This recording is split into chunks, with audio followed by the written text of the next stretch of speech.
In today's video, I'm going to show you how to search in Chrome history quickly and easily, so you can find a website you visited days ago, a page you forgot to bookmark, or even a topic you need to revisit without wasting time scrolling through everything manually.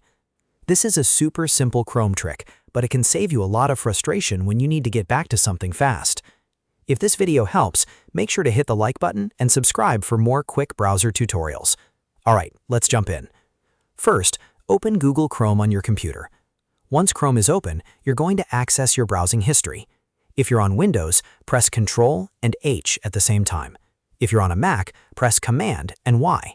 This will immediately open your Chrome history page. Now, at the top of the history page, you'll see a search bar.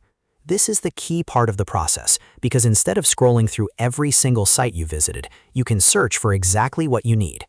Click inside that search bar and type a keyword related to the page you want to find. That could be a website name, a topic, a product name, or even part of a page title. For example, if you were looking for a YouTube tutorial, you could type YouTube, or if you were looking for an online store, you could type the store name. As soon as you start typing, Chrome will show matching history results instantly. The results will update based on your search term, making it much easier to locate the exact page you visited. If you don't see what you want right away, try using a different keyword or a shorter part of the name. Sometimes a small change in the search term can bring up the exact result you need. You can also search by topic if you don't remember the full site name. Once you find the page in your history, simply click it to reopen it. That's it. You've now searched your Chrome history and found the page much faster than scrolling manually.